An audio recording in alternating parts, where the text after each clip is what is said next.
So hey guys and welcome to another video of my channel. तो अगर आप powerful super heroes के बारे में सोचोगे तो सुपरमैन ऐसे पहले कैरेक्टर्स में से एक होगा जो कि आपके माइंड में आएगा। एंड सुपरमैन एक काफ़ी ज़्यादा पावरफुल कैरेक्टर है। पर यहाँ पे आज के वीडियो में हम ऐसे 5 कैरेक्टर्स के बारे में डिस्कस करने वाले हैं जो कि मार्वल के सिनेमैटिक यूनिवर्स को बिलोंग करते हैं और वो सुपरमैन को भी डिफीट कर सकते हैं। और यहाँ पे हम देखेंगे कि कैरेक्टर्स कितने ज़्यादा पावरफुल है, वो सुपरमैन की कौन सी वीकनेस का यूज़ कर सकते हैं और किस तरीके से वो सुपरमैन को डिफीट कर सकते हैं। एंड हाँ, एक बात मैं पहले ही क्लियर कर दूं कि यहाँ पे सुपरमैन को अपने बेस फॉर्म में ही हम कंसिडर कर रहे हैं, क्योंकि अगर उसके सारे कॉमिक फीट्स एंड सारे कॉमिक के फॉर्म्स को कंसिडर किया जाएगा तो सुपरमैन एक काफ़ी ज़्यादा ओवरपावर्ड कैरेक्टर है। और यहाँ पे हम थॉर और कैप्टन मार्वल को भी कंसिडर नहीं कर रहे, क्योंकि ये कैरेक्टर सुपरमैन को हरा सकते हैं या नहीं ये काफ़ी ज़्यादा डीप एंड कॉन्ट्रोवर्शियल टॉपिक है, जिसके ऊपर मैंने एक डेडिकेटेड वर्सेस वीडियो बनाया है। उसका लिंक आपको डिस्क्रिप्शन में मिल जाएगा या फिर एंड स्क्रीन पर भी मिल जाएगा। तो ना without wasting any more time, चलिए वीडियो को शुरू करते हैं।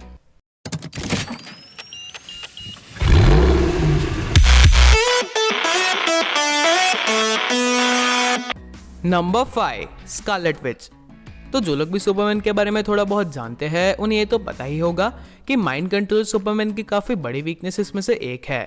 और अगर हम बात करें मार्वल के सिनेमैटिक यूनिवर्स की तो यहाँ पे वांडा मैक्सिमॉफ यानी कि स्कारलेट विच जैसा माइंड कंट्रोल और कोई नहीं कर सकता। और इसी का बेस्ट एग्जांपल हम एज ऑफ अल्ट्रॉन में अवेंजर्स एंड वांडा के बीच हुई फाइट में देख सकते हैं, जब वांडा ने सारे अवेंजर्स के माइंड को कंट्रोल किया था, उन्हें अपने वर्स्ट नाइटमेयर दिखाए थे और अंदर से तोड़ के रख दिया था। एंड ऐसा ही कुछ वांडा सुपरमैन के साथ भी कर सकती है। एंड हमने देखा है जब जस्टिस लीग के स्नाइडर कट के दौरान नाइटमेयर के सीक्वेंस में हमें दिखाया गया कि किस तरीके से डार्कसाइड ने भी सुपरमैन के माइंड को कंट्रोल किया था एंड सारी जस्टिस लीग को डिफीट किया था। और माइंड मैनिपुलेशन के अलावा भी वांडा कितनी ज़्यादा पावरफुल है ये हमने एंड गेम में देखा ही है, जब वांडा की और थैनोस की फाइट हुई थी और वांडा ने थैनोस तक को ओवरपावर कर दिया था। एंड बाई चांस अगर सुपरमैन वांडा के माइंड मैनिपुलेशन से बच जाता है तो मुझे ऐसा नहीं लगता कि वो वांडा के रियलिटी मैनिपुलेशन से बच पाएगा। एंड वांडा ने अब अपने रियलिटी मैनिपुलेशन को किस हद तक एनहांस किया है ये हमने वांडा विजन में देखा ही है, कि जब वांडा ने एक पूरे टाउन के एक एक मॉलिक्यूल तक को रीराइट कर दिया था। और वांडा विजन में ही हमने देखा कि वांडा स्कारलेट विच बन चुकी है, वो अपने हेक्स मैजिक को यूज़ करना सीख चुकी है। उसने रूइन स्पेल को कास्ट किया था, इसलिए वो स्पेल्स तक को कास्ट कर सकती है। और अब जबकि वांडा बुक ऑफ होल्ड का स्टडी कर रही है तो मैजिक में भी धीरे धीरे एक्सपर्ट बन जाएगी। एंड अगेन आप सबको पता ही होगा कि सुपरमैन की काफ़ी बड़ी वीकनेस मैजिक भी है। तो अगर 1% पॉसिबिलिटी में भी सुपरमैन वांडा के mind control and reality manipulation से भी बच जाता है तो वांडा के मैजिक से नहीं बच सकता। और इसलिए मुझे ऐसा लगता है कि वांडा सुपरमैन को इजीली डिफीट कर सकती है। Number 4, doctor strange. तो अगर मैजिक सुपरमैन की वीकनेस है तो ऑब्वियसली सुपरमैन सोर्सरर सुप्रीम के सामने नहीं टिक सकता। एंड कॉमिक्स में भी सुपरमैन की इसी मैजिक की वीकनेस का यूज करके जॉन कॉन्स्टेंटिन एंड शज़ाम जैसे कैरेक्टर्स ने सुपरमैन को हराया है।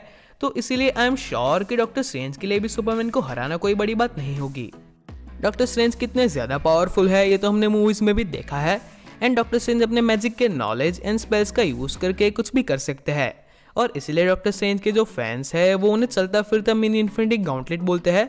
और मुझे भी ये बात सही लगती है। डॉक्टर स्ट्रेंज के पास साइटोरैक एंड विशांति जैसे बड़े बड़े मिस्टिकल सोर्सेज की पावर है, जिसका यूज़ करके वो सुपरमैन को काफ़ी अच्छी तरीके से डैमेज दे सकते हैं। एंड डॉक्टर स्ट्रेंज सुपरमैन को मिरर डायमेंशन में भी ट्रैप कर सकते हैं। और अगर डॉक्टर स्ट्रेंज चाहते हैं तो वो सुपरमैन को डार्क डायमेंशन में भी भेज सकते हैं, जहाँ पे उसे अपनी सन की एनर्जी भी नहीं मिलेगी। और अगर डॉक्टर स्ट्रेंज के पास अपना अल्टीमेट वेपन यानी कि आई ऑफ एगामोटो या फिर हम कह सकते हैं कि टाइम स्टोन होगा, फिर तो सुपरमैन डॉक्टर स्ट्रेंज को कभी नहीं हरा पाएगा, क्योंकि जिस तरीके से डॉक्टर स्ट्रेंज ने डोरमामू को अपने टाइम के लूप में कैद किया था, ठीक वैसा ही डॉक्टर स्ट्रेंज सुपरमैन के साथ भी कर सकता है। तो इसीलिए मेरे ओपिनियन में सुपरमैन की मैजिक वाली वीकनेस की वजह से doctor strange and even ancient one भी सुपरमैन को काफ़ी आसानी से डिफीट कर सकते हैं। Number 3, Thanos. तो थैनोस अपने इन्फिनिटी गॉन्टलेट या फिर इन्फिनिटी स्टोन्स के बिना भी कितना ज़्यादा खतरनाक है वो हमने तब देखा जब एसगार्डियन शिप पे हुई बैटल के दौरान उसने हल्क को डिफीट किया, वो भी सिर्फ अपने स्ट्रेंथ के बेसिस पे। थैनोस ने हमारे तीनों फेवरेट अवेंजर यानी कि आयरन मैन, कैप्टन अमेरिका और थॉर के साथ अकेले ही फाइट की, वो भी तब जब उसके पास गॉन्टलेट नहीं था और आयरन मैन के पास अपना बेस्ट आर्मर यानी कि मार्क 85 था और कैप्टन अमेरिका वर्दी हो चुके थे। तो अगर थैनोस के पास अपना इन्फिनिटी गॉन्टलेट होता है या फिर एक भी इन्फिनिटी स्टोन होता है तो उसके लिए सुपरमैन को हराना बच्चों वाली बात होगी। अगर थैनोस के पास इन्फिनिटी स्टोन्स होते हैं तो वो डॉक्टर स्ट्रेंज की तरह ही सुपरमैन पे टाइम स्टोन का यूज़ कर सकता है। वो माइंड स्टोन का यूज़ करके सुपरमैन का माइंड कंट्रोल कर सकता है। फिर वो स्पेस स्टोन का यूज़ करके सुपरमैन को किसी ऐसी जगह पे टेलीपोर्ट कर सकता है जहाँ पे उसे अपनी एनर्जी ना मिले। अगर थैनोस चाहे तो वो पावर स्टोन का यूज़ करके भी सुपरमैन को डैमेज कर सकता है, क्योंकि हमने देखा है कि पावर स्टोन ने थॉर और कैप्टन मार्वल को भी डैमेज किया है। और इसके अलावा अगर थैनोस चाहता है तो वो रियलिटी स्टोन का यूज़ करके भी सुपरमैन को हरा सकता है, एंड रियलिटी स्टोन का यूज़ करके तो वो क्रिप्टोनाइट को भी फॉर्म कर सकता है। और अगर यहाँ पे आप ऐसा क्वेश्चन करोगे कि थैनोस को पता कैसे चलेगा कि क्रिप्टोनाइट सुपरमैन की वीकनेस है, तो कॉमिक्स में थैनोस के पास टेलीकिनेसिस जैसी एबिलिटीज भी है जिसका यूज़ करके वो सुपरमैन के माइंड को रीड कर सकता है। एंड अगर थैनोस के पास अपना पूरा इन्फिनिटी गॉन्टलेट होता है तो फिर तो थैनोस को सिर्फ एक स्नैप करनी है और सुपरमैन का एग्जिस्टेंस हमेशा हमेशा के लिए खत्म हो जाएगा। एंड थैनोस के पास अपनी एक काफ़ी बड़ी आर्मी है जिसमें एबोनिमो जैसे इंटेलिजेंट कैरेक्टर से लेकर कॉर्वस ग्लेव जैसे पावरफुल कैरेक्टर्स भी है जो कि सुपरमैन के लिए काफ़ी सारी प्रॉब्लम्स को क्रिएट कर सकते हैं। एंड मैंने जैसे पहले भी कहा कि अपने सिर्फ फिजिकल एट्रीब्यूट्स के बावजूद थैनोस इतना ज़्यादा खतरनाक है कि वो ऐसे भी सुपरमैन को फाइट दे सकता है। एंड इसीलिए मुझे ऐसा लगता है कि अगर अपोकलिप्स से आया डार्कसाइड सुपरमैन को हरा सकता है तो टाइटन से आया थैनोस भी सुपरमैन को हरा ही सकता है। Number 2, Odin. तो ओडिन को तो हमने एमसीयू में एक्शन में नहीं देखा है, पर फिर भी ओडिन कितने ज़्यादा पावरफुल है इस बात का आइडिया आप इन बातों से लगा सकते हैं कि सर्टर, मेलेकिथ और लॉफी जैसे पावरफुल बीइंग्स होने के बावजूद ओडिन ने नाइनरिम्स पे अपनी जीत हासिल की। सिर्फ ओडिन की प्रेजेंस की वजह से हेला जैसे कैरेक्टर्स एसगार्ड पे नहीं आए, और कुछ फैन थ्योरीज ऐसा कहती है कि ओडिन के मरने के बाद ही थैनोस एसगार्ड पे आया स्पेस स्टोन को लेने के लिए। इसका मतलब ये है कि थैनोस भी ओडिन से डरता था। और कॉमिक्स में भी ग्रीक माइथोलॉजी के किंग ऑफ गॉड्स यानी कि ज़्यूस ने सुपरमैन को हराया है, तो यहाँ पे ओडिन भी नॉर्स माइथोलॉजी के ऑल फादर है। एंड भले ही मूवी में हमें ओडिन के फिजिकल एट्रीब्यूट्स ना दिखाए गए हो, पर अगर हम बात करें कॉमिक्स की तो वहाँ पे ओडिन की स्ट्रेंथ, ड्यूरेबिलिटी एंड स्पीड बिल्कुल थॉर के लेवल की है। एंड अगर एक बार ओडिन अपने ओडिन फोर्स का फुल पोटेंशियल में यूज़ करते हैं तो फिर तो ओडिन को रोकना नामुमकिन है। और इन सारी चीज़ों के अलावा सुपरमैन के सामने ओडिन को एक एडवांटेज ये है कि मैजिक सुपरमैन की वीकनेस है और ओडिन मैजिक जानते हैं। और इसी चीज़ का एक एग्जांपल ये है कि ओडिन ने जिस म्योनिर को कास्ट किया था, मार्वल की पूरी हिस्ट्री में कोई भी अनवर्दी अपोनेंट उस म्योनिर को नहीं उठा पाया है। तो अगर सच में सुपरमैन और ओडिन की फाइट होती है तो ओडिन को सिर्फ म्योनिर की तरह एक चीज़ को एन्चांट करना है और उसे सुपरमैन के ऊपर रखना है। नंबर 1, राधे। तो सैलमन भाई एक ऐसा कैरेक्टर है जो कि फ्लैश की स्पीड से मूव कर सकता है। वो किसी के भी ब्लैडर की जगह फेफड़ा रख सकता है और लिवर की जगह किडनी। अब आप ही सोचोगे सुपरमैन इस कंडीशन में कैसे लड़ेगा?